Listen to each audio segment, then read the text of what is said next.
Hey guys! Kung ang hanap nyo ay affordable, strategic at sulit na hotel sa Singapore, Hotel Bencoolen is the best for you. What I like about this hotel is isang tumbling lang nasa Bencoolen Station ka na, which is in downtown line kaya very accessible papuntang airport. Walking distance lang din ito sa mga attractions like Singapore Museum and Fort Canning Park. We know kung gaano kamahal ang mga hotel sa Singapore, but guys, you can have this deluxe twin room for only 4,900 pesos kasama na dyan ang breakfast buffet. Sobrang sulit, but price varies depending on the demand. Of course, mas makaka-less pa kayo when you use my code EngineerNickLuke to get up to 5% discount.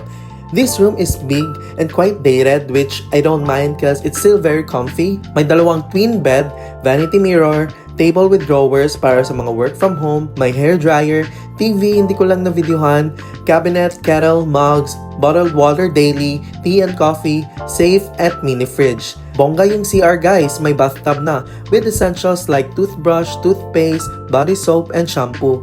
Basta kumpleto siya. Throughout our stay, wala na kaming ibang request sa mga staff. Meron din pala silang pool guys, maliit lang siya and for me, mas maganda siya tuwing gabi.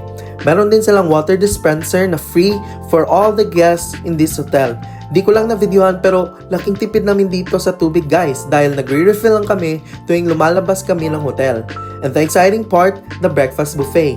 Sobrang daming choices and tinikman ko talaga lahat.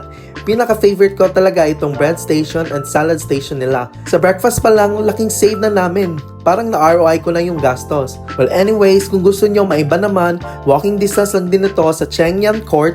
Daming murang pagkain dito guys. At sa Albert Hawker Center sa may Bugis. Pwede na kayong mag-shopping after kumain. Malapit lang din ito sa 7-Eleven at Everyday Mart. Grabe, nasa vicinity pa lang kami ng hotel namin, dami na naming napuntahan. Kaya next pagbalik ko ng Singapore, I'll make sure na within this area lang din ako magbubook ng hotel. If you reach this point of the video, you might want to visit my Klook Creator Shop. Just type The Four-Eyed Raven to get up to 15% off on the tours. Just note that it is only applicable on web browser, not on the app yet. You can also see there my recommended activities and hotels in Singapore. Visit the Four-Eyed Raven's Creator Shop to get the best deals for your next trip.